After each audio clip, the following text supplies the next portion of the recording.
Masih bersama saya, Anissa, di channel YouTube Arifat Nisa, atau channel saya sendiri. Berkaitan dengan pengendalian formulir rekam medis, ini bagian dari mata kuliah MIK 3, Desain Formulir untuk di Prodi Rekam Medis dan Informasi Kesehatan FKM Univet. Rekam medis sendiri merupakan bagian penting dan seluruh pelayanan kepada pasien, mulai saat pasien berkunjung pertama kali hingga kunjungan-kunjungan pasien berikutnya. Nah, para dokter, perawat, dan profesi kesehatan lainnya mencatat pada berkas rekam medis sehingga informasinya dapat digunakan secara berulang manakala pasien datang kembali ke tempat pelayanan kesehatan tersebut.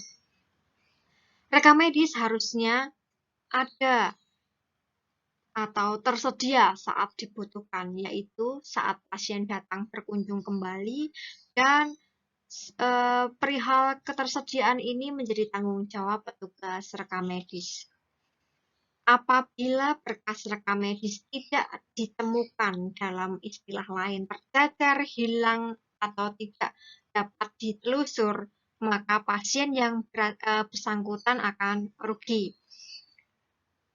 Dalam arti informasi tentang riwayat yang lalu, ya, dalam arti informasi tentang riwayat yang lalu dari si pasien yang sangat penting untuk perawatan kesehatannya itu tidak tersedia karena tidak ditemukan. Maka informasi untuk mengambil tindakan yang diperlukan juga akan berkurang nilai kelengkapannya. Oleh karena itu, jika rekam medis tidak ada saat diperlukan untuk merawat pasien, maka sistem rekam medis tidak dapat berjalan lancar. Nah, hal ini tentu berpengaruh terhadap keseluruhan kerja pelayanan rekam medis. Berkaitan dengan pengendalian formulir rekam medis, formulir sendiri adalah sebuah kertas yang berisi beberapa pertanyaan formal yang harus diisi.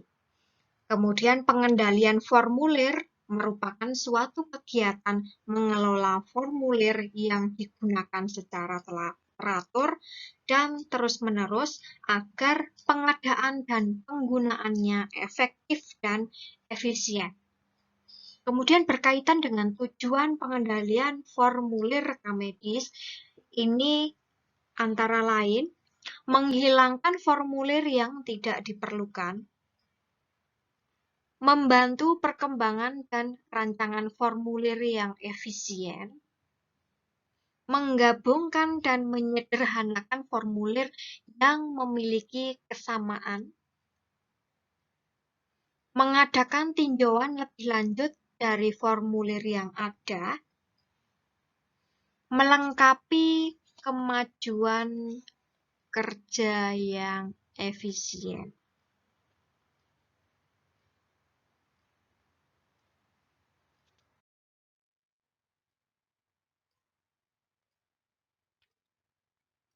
Berkaitan dengan inventarisasi formulir. Inventarisasi formulir adalah kegiatan untuk mencatat dan menyusun formulir yang ada secara benar menurut ketentuan yang berlaku.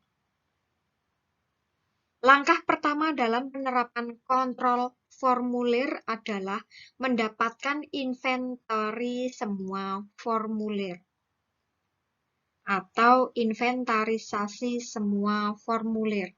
Inventarisasi ini kemudian harus dijaga supaya selalu up to date.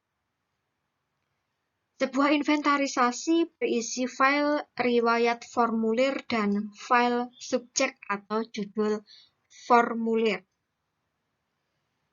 Ada file riwayat formulir memberikan gambaran yang komplit mengenai setiap unit rekam medis, mulai dari pengembangannya sampai dengan statusnya saat ini.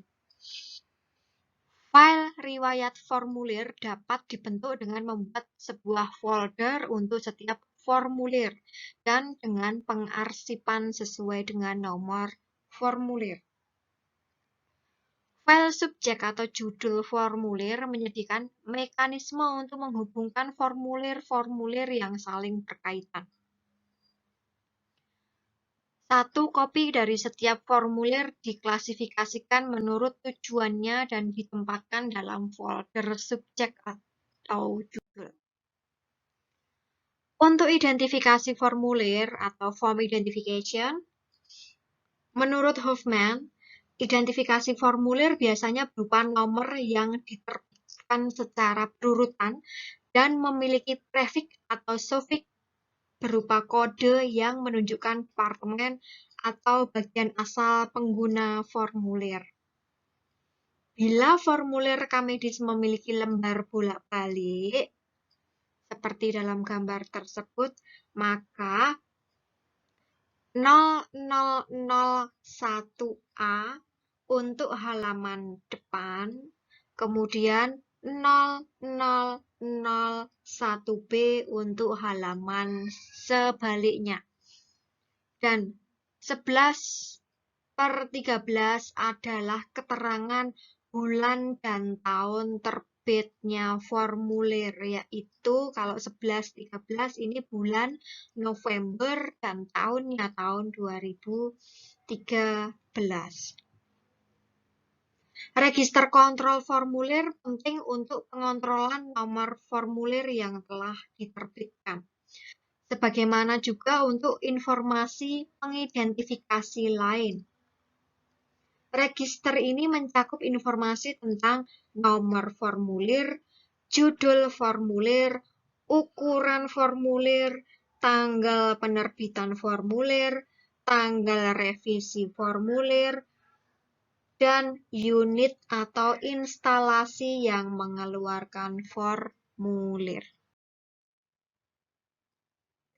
Untuk analisis formulir atau form analysis, menurut Hoffman, analisis formulir itu terdiri dari dua macam, yaitu review dan revisi formulir serta konfirmasi data. Review dan revisi formulir yang berkesinambungan merupakan langkah kritis dalam kontrol formulir. Analisis formulir harus dimulai dengan pencarian fakta suatu proses yang memberikan informasi komplit mengenai formulir. Kemudian untuk konfirmasi data, ini fakta-fakta mengenai suatu formulir diringkas dan disajikan kepada pengguna-pengguna untuk pemeriksaan dan verifikasi.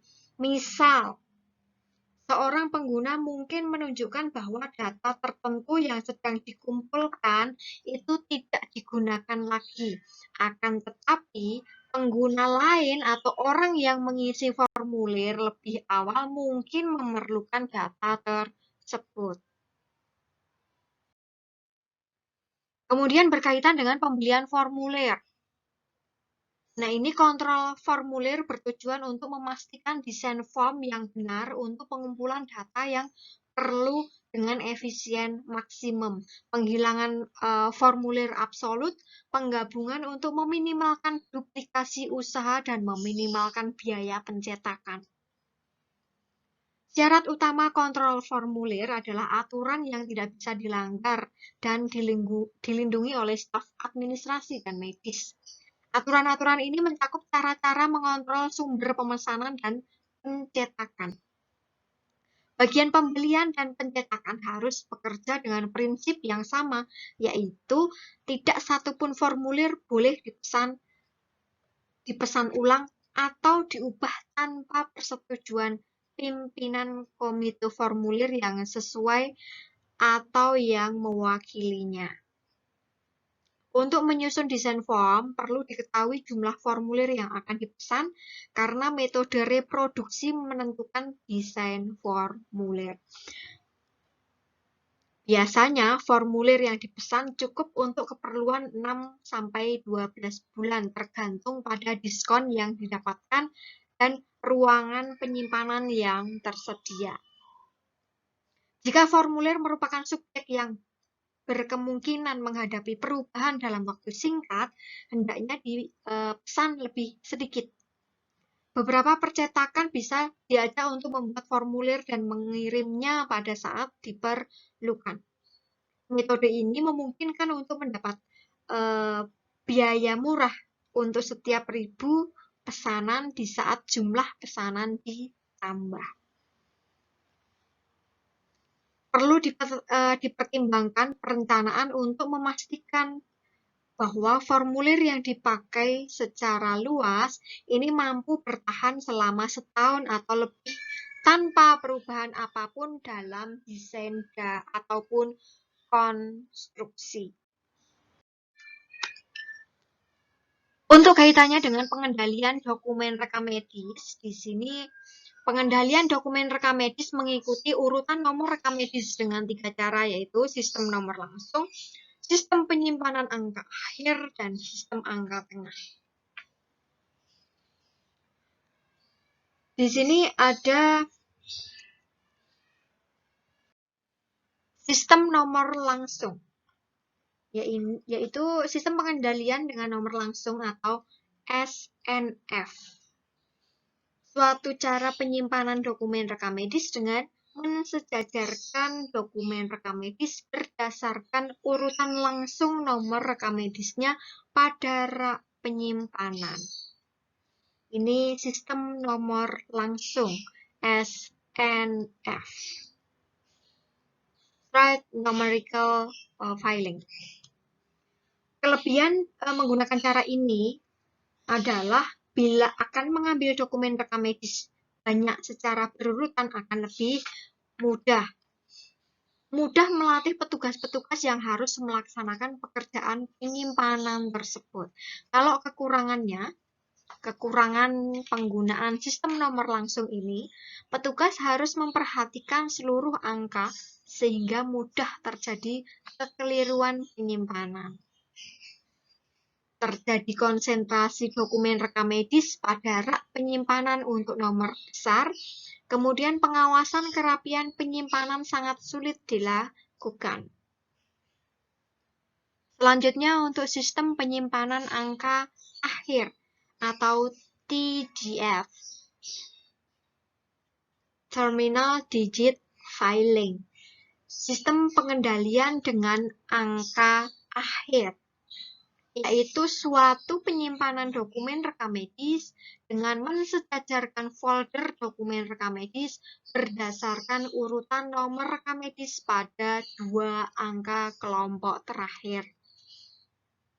Untuk menjalankan sistem ini, terlebih dahulu disiapkan rak penyimpanan dengan membaginya menjadi 100 section sesuai 2 angka kelompok terakhir, dimulai dari section 00, 01, 02, dan seterusnya sampai 99.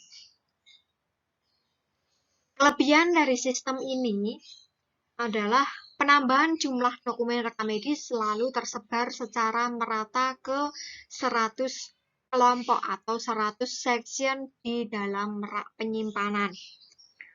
Petugas-petugas penyimpanan tidak akan terpaksa berdesak-desak di suatu tempat di mana rekam medis harus disimpan di rak.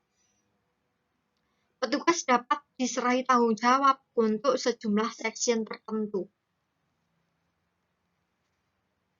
Pekerjaan akan terbagi rata mengingat setiap petugas rata-rata mengerjakan jumlah rekam medis yang hampir sama setiap harinya untuk setiap section, sehingga mudah mengingat letak dokumen rekam medis. Rekam medis yang tidak aktif dapat diambil dari rak penyimpanan dari setiap section pada saat ditambahnya rekam medis baru di section tersebut. Jumlah rekam medis untuk setiap section terkontrol dan bisa dihindarkan timbulnya rak-rak kosong. Nah, dengan terkontrolnya jumlah rekam medis membantu memudahkan perencanaan peralatan penyimpanan atau jumlah rak. Kejadian misfile atau kekeliruan penyimpanan dapat dicegah karena petugas penyimpanan hanya memperhatikan 2 angka saja dalam memasukkan rekam medis ke dalam rak, sehingga jarang terjadi kekeliruan membaca angka.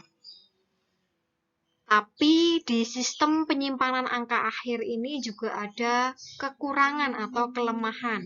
Di antaranya, membutuhkan biaya awal lebih besar karena harus menyiapkan rak penyimpanan terlebih dahulu. Kemudian, latihan dan bimbingan bagi petugas penyimpanan dalam hal sistem angka akhir. Mungkin lebih lama ini dibandingkan latihan menggunakan sistem nomor langsung. Tapi umumnya petugas dapat dilatih dalam waktu yang tidak terlalu lama. Kemudian untuk sistem angka tengah atau middle digit filing, ini sistem pengendalian dengan angka tengah, yaitu suatu sistem penyimpanan dengan mensejajarkan dokumen rekam medis berdasarkan urutan nomor rekam medis pada 2 angka kelompok tengah. Cara menjalankannya sama dengan sistem angka akhir. Yang membedakan pengurutannya, sistem ini menggunakan 2 angka kelompok tengah. Kelebihan dan kekurangannya ini sama dengan sistem angka akhir. Penyimpanan dokumen rekam medis sering terjadi kesalahan letak. Hal ini terjadi karena banyaknya dokumen rekam medis yang harus diambil dan disimpan setiap hari. Ya, untuk mengatasi hal itu, maka sistem pengendalian angka akhir ataupun angka tengah dapat diberi kode warna sesuai 2 angka kelompok yang digunakan sebagai pengendalian. Ketentuan warnanya ini angka 1 ungu, angka 2 kuning, angka 3 hijau tua, angka 4 orange, angka 5 biru muda, angka 6 coklat, angka 7 kemerahan, angka 8 hijau muda, angka 9 merah, dan angka 0 itu biru tua. Warna tersebut ditempelkan di bawah nomor rekam medis yang bersangkutan. Misalnya pada nomor rekam medis 2 angka kelompok akhir adalah 21. Maka di bawah nomor akan ditempel warna kuning dan ungu.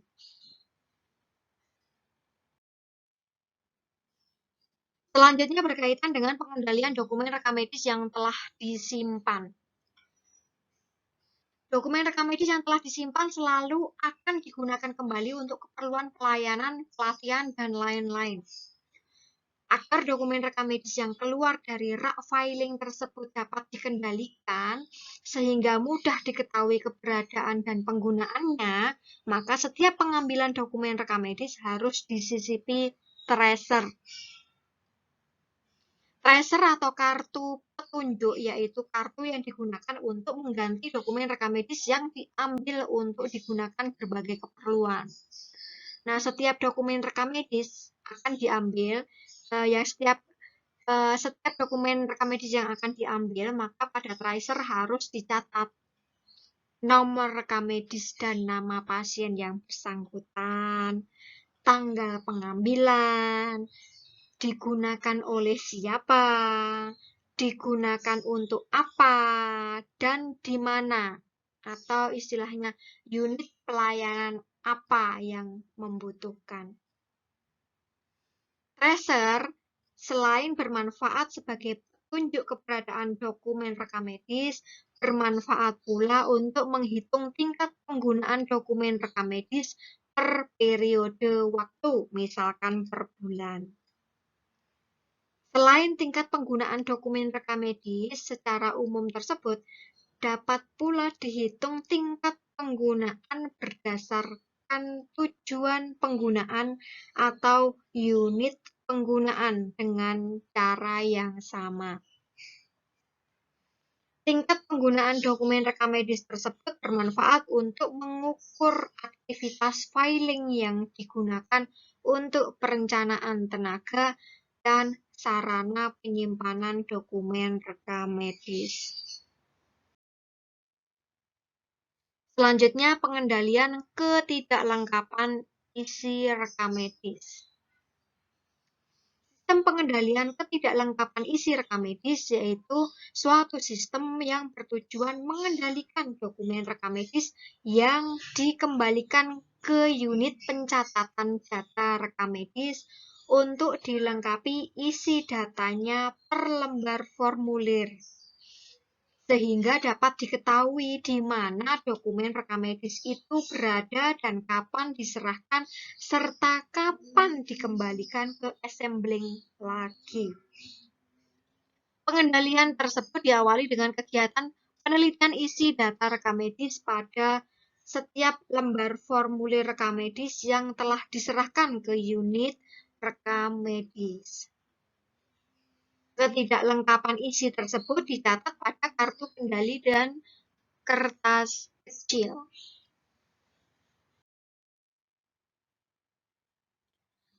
Selanjutnya berkaitan dengan SOP pengendalian rekam medis di IGD atau standar operasional prosedur pengendalian rekam medis di IGD. Ini tujuan SOP. Kebijakan dan prosedur harus tersedia yang mencerminkan pengelolaan unit rekam medis dan menjadi acuan bagi staf rekam medis yang bertugas. Ini SOP pengendalian rekam medis. Jadi perlu ada kebijakan dan prosedur yang harus tersedia yang mencerminkan pengelolaan unit rekam medis dan menjadi acuan bagi staf rekam medis yang bertugas. Ini ada contoh SOP.